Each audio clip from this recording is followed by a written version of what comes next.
How's it going? Welcome to vlog number 2. That probably makes this my most successful attempt at vlogging in that I now have a second video. I guess that makes me a vlogger. This week what we're going to look at is again the Osmo Action camera. Hopefully I'll not do too many more vlogs on this, but I've been really enjoying getting to use it and wanted to share some of the footage with you. So last week I talked about how I made an additional waterproof housing so I can use the Osmo Action outdoors in bad weather, even with the side door off. This week what I want to look at is how it performs as an action camera, specifically for what I'm interested in, which is cycling. So this week I headed out on the bike and I mounted the Osmo Action on the front of the bike using an old GoPro bike mount that I had kicking about. I did take the Osmo Action out with me on the bike last week or a couple of weeks ago and did an Instagram story with it, so I didn't have the bike mount at that point. I just kind of handheld the Osmo while I was shooting a few clips and talking to it and taking some photos. If you're interested in seeing that, you can see that on my Instagram account. I have saved that as a highlighted Instagram story on my account, so if you go follow me on Instagram you'll be able to see that video there. But this footage was done using the bike mount on the bike. Went out for a cycle with a few friends. I've pulled the footage into Final Cut Pro, I've colour graded it, but I haven't applied any additional stabilisation. So let's have a little look and see what you think of it, and we'll catch up again after this little montage.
So hopefully that gives you a feel for the footage when out cycling. We were over a variety of road surfaces, some smooth, some rough.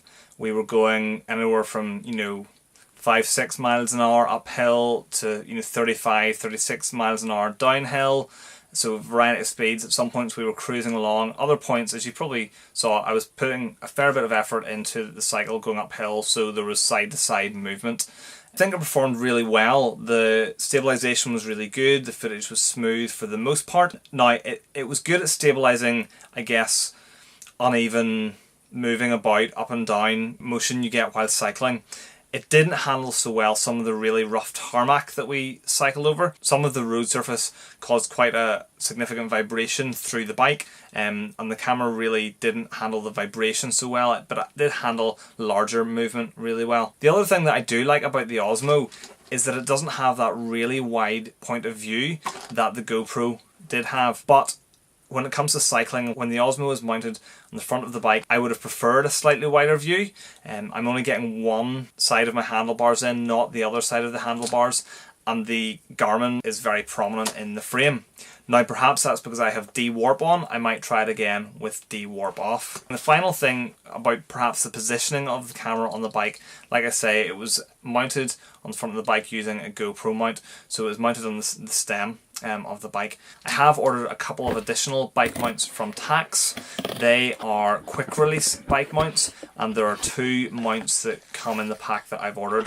One will mount the Osmo on the headset of the bike, and the other will allow me to mount it underneath the saddle looking backwards.